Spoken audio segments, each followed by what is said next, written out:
On Wednesday, July 23rd, you had Ms. Alina Habba, who was formerly President Trump's attorney, but is now the acting U.S. attorney for the District of New Jersey.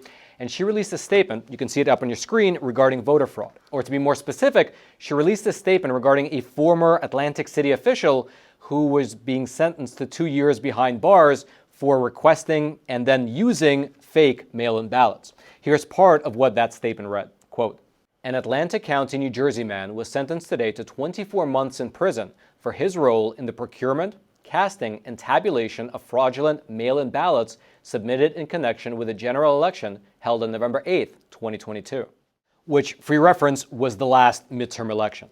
Now, the man in question here is political organizer / former president of the Atlantic City City Council, Mr. Craig Callaway.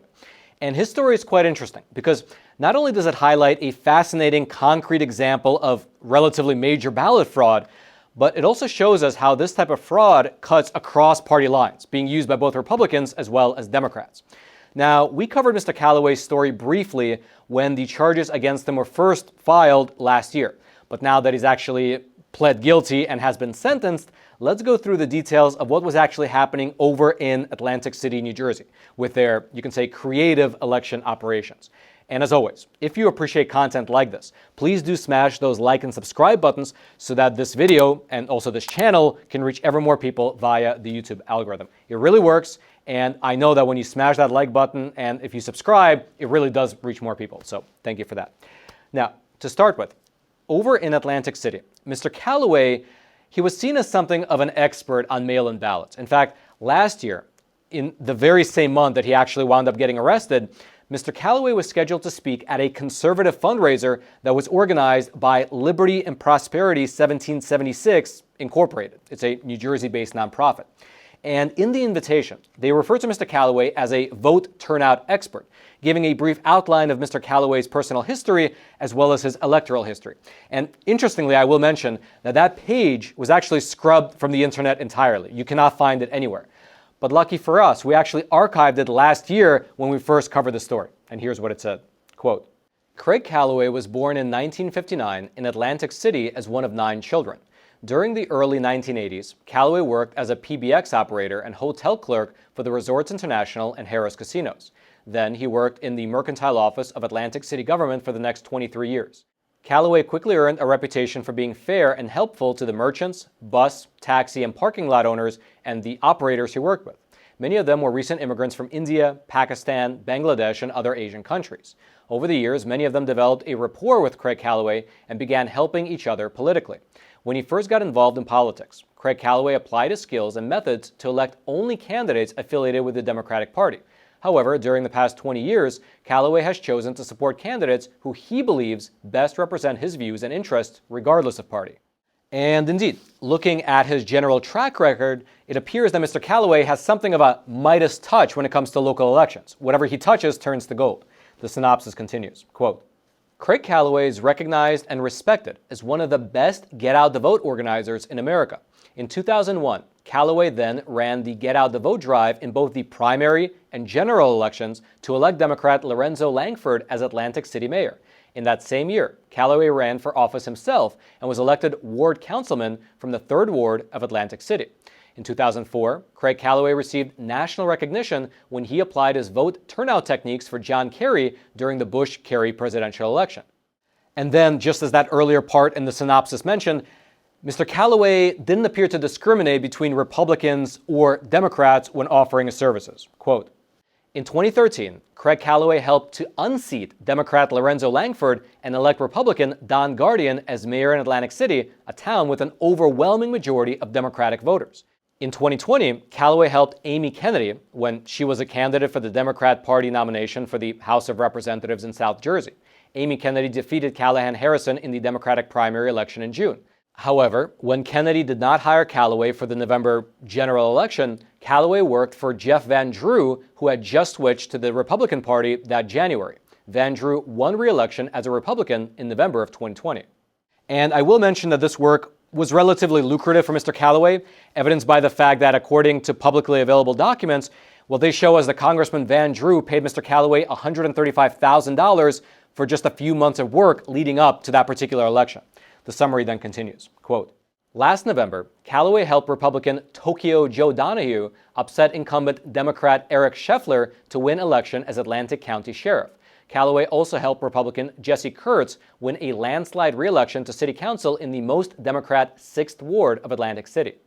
So that is objectively an impressive resume. It appears that Mr. Callaway has been able to elect whoever he worked for, regardless of the challenges present in the political environment. In fact, here's an excerpt from an article that was published in the Philadelphia Inquirer describing Mr. Callaway's influence on the local election scene. Quote, "Callaway's vote-by-mail efforts are well known in Atlantic City, where he basically sets up shop in the clerk's office in Mays Landing, ferrying messengers in a white van to obtain mail-in ballots for voters. He has previously defended his actions as working within the state mail-in ballot laws. His influence was profound." And do just keep in mind and keep in your head this reference to a white van in the parking lot. It'll become very relevant shortly. And just to sum it all up, the chairman of the Atlantic County Republicans, he described Mr. Callaway very succinctly. Quote, "He can make or break an election." All right, just to pause here for a super quick moment, I'd like to introduce our sponsor and my own personal gold dealer, American Hartford Gold. Now, as soon as the latest round of tariffs hit, almost immediately, the stock market hit some serious waves, we could say. It became super turbulent, very volatile, and of course, these conditions don't just affect Wall Street. They affect all of us with our investments and our retirement accounts. That's why I want to introduce a company that I trust and I use myself to help secure my own savings, American Hartford Gold. They specialize in helping Americans move their assets into something tangible, something you can actually hold, physical gold and physical silver. Two precious metals that help me sleep better at night, knowing that I have a hedge against all those brilliant decisions being made over in Washington. Now, they have an A+ rating with the Better Business Bureau. They have thousands of 5-star reviews, and they make the whole buying process super simple. Your metals can be shipped directly to your doorstep, or you can transfer your current retirement account to a tax-advantaged gold IRA. And the best part is that right now, American Hartford Gold is offering an exclusive buy one, get one deal for my viewers. When you call them and mention my name, Roman, for every 1 ounce of gold that you purchase, you can get 1 ounce of free silver. And so take advantage of this special offer. Either call 866-242-2352 or simply text Roman to 65532. That's again, 866-242-2352 or text Roman to 65532. I'll also throw their information. It'll be down in the description box below. And so all of that was basically just to give you a real idea that this man was very well regarded by the local leaders of both parties. However, it appears that Mr. Callaway was actually breaking the law in pursuing at least one of these election victories. To that end, last year, the feds arrested and charged him for running a scheme to procure, cast, and tabulate fraudulent mail-in ballots.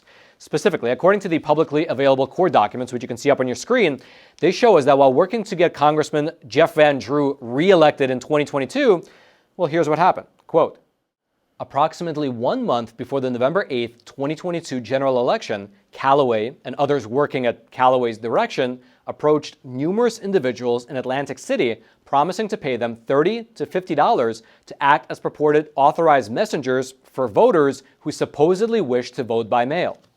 Okay, so just to pause here and summarize, approaching the date of the midterm election, you had Mr. Callaway and his associates approach people in and around Atlantic City, offering them somewhere between $30 upwards to $50 for a single day's work. He wouldn't really explain to them what that work would entail, only that they would be acting as purported messengers on election-related matters.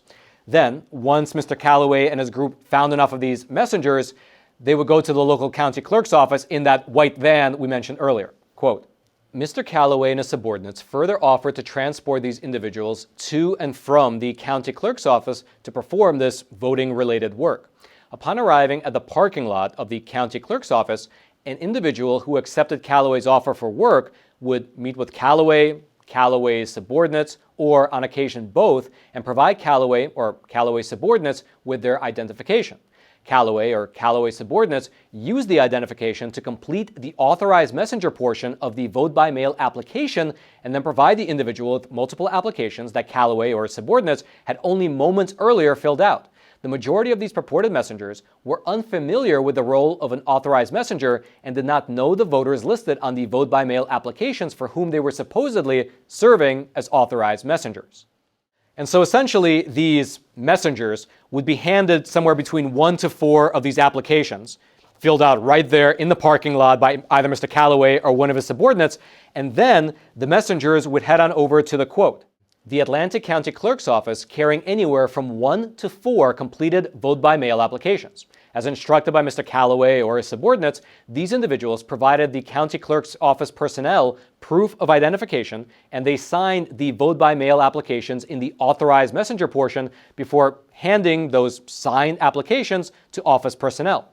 The purported messengers waited while office personnel processed the applications and, if the applications were approved, provided to the purported messengers mail-in ballots for the voters listed on the applications. And so just to summarize here, just so we're all on the same page, these election messengers would be given an election application right there in the parking lot. Then they would take those applications inside to the county clerk's office. They would sign it, submit the application, wait for the application to be processed, and then, once the application was processed, the messengers would be handed real official mail-in ballots. Now, in New Jersey, state law requires that a messenger such as this must deliver that mail-in ballot that they receive from the clerk directly to the voter who actually requested the ballot, because they're just the messenger. The messenger must also certify that they delivered the ballot to the actual voter listed on that application. But according to the federal indictment, that is not what was happening here. Instead, after these messengers received the mail-in ballots from the clerk, they left the county clerk's office and handed the ballots directly to either Mr. Callaway or to one of his subordinates. After which, the indictment claims that the following happened. Quote, many of the mail-in ballots collected by Callaway or his subordinates were ultimately cast in the names of people who have confirmed that they did not vote in the 2022 general election, either in person or by submitting a mail-in ballot, and that they did not authorize Callaway or his subordinates or anyone else to cast ballots for them. Many of these mail-in ballots were counted towards in the election. And that right there is the crux of the matter. Mr. Callaway and his associates were voting on behalf of people who did not authorize them to do so and or weren't even aware that this whole thing was happening. And the feds, they had a pretty solid case. The indictment, it contained quite a few examples of voters who they actually interviewed and who told the federal investigators that they definitely did not vote in that election, even though technically they did. And there was also surveillance footage from the county clerk's office showing this entire scheme playing itself out. Now, eventually, Mr. Callaway pled guilty to the charges that were against him, and as I mentioned at the top of the episode, on July 23rd, he was sentenced to 2 years in prison, followed by 3 years of supervised release. And in announcing the sentence, the acting U.S. Attorney for the District of New Jersey, Ms. Alina Habba, she said the following, quote, today's sentence sends a clear message to those who seek to undermine New Jersey's electoral process, that such conduct will result in serious consequences. The sentence also reflects our office's commitment to protecting free and fair elections, one of the bedrock principles of our democracy. Also, you had the FBI special agent who was in charge of conducting this case. She said the following, quote, the right to vote is a fundamental aspect of our democracy, one that the FBI and our law enforcement partners strive to protect. Craig Callaway's nefarious plot to hijack mail-in ballots resulted in his arrest and subsequent sentencing and serves as a reminder to like-minded criminals, voter fraud will not be tolerated in New Jersey. And so there you have it, a scheme that was uncovered and then subsequently brought to justice over in New Jersey. If you'd like to read the full indictment for yourself, including the most recent statement that came out of the DOJ following the sentencing, I'll throw those links down into the description box below this video for you to peruse at your own leisure. And then let me know your thoughts. Do you think that this sentence was correct? He was facing upwards of 5 years in prison, but I guess he got 2 years in prison and then 3 years of supervised release. Do you think that's an appropriate sentence? And also, what do you make of the fact that he was only charged for the 2022 general election, but then you had that earlier article from the Philadelphia Inquirer saying that it was just kind of a well-known figure that he had this white van perched up in the parking lot of the county clerk's office. That's just like a picture of him in the community. Like it was just known that he had this white van perched up in the parking lot, which predated the 2022 general election that he was actually charged for. Do you think that's an indication that this scheme wasn't a standalone one-time thing that he did in 2022, that this was sort of like the modus operandi of how he was able to do so well in that local election scene, going all the way back to the year 2001. Let me know your thoughts on the matter. Now, obviously, I'm just saying that out loud. There's been no charges filed against them for any earlier elections, but it just is interesting to kind of note, right? And also, what do you make of the fact that the messenger system is allowed under New Jersey law? So what do you make of that system? Do you think it's ultimately good because it allows, let's say, elderly voters who might not be able to go get their own mail-in ballots, that they can use a messenger? So that's the positive side of it, but do you think the negative side of it overshadows it? And the negative side is, I guess, a scheme like this where you can just hire people $30-50 and have them run applications for you. Now, in theory, you might say, well, it was caught and the guy was prosecuted, but it's unclear how many elections he did that in prior to the year 2022 and how that actually wound up shaping local politics, right? How many leaders were elected because of this type of a scheme? Also, worth considering, if he's able to do this scheme, is that idea so exclusive to him? Because from that indictment we just read, I mean, if you know the laws in the state of New Jersey, I wouldn't imagine that it takes such high-level brain power to figure out how to run a scheme like this. And so do you think that in the entirety of the state of New Jersey, other similar schemes are playing themselves out, given the fact that, in theory, they could with this messenger system? I'd love to know your thoughts. Please leave them in the comments section below. I'll be reading them tonight after the episode publishes, as well as over the next week. And then, as always, as you're making your way down there to the links or the comment section, if you haven't already, please do smash those like and subscribe buttons so that this content can reach ever more people via the YouTube algorithm. And then, until next time, I'm your host, Roman from the Epoch Times. Stay informed, and most importantly, stay free.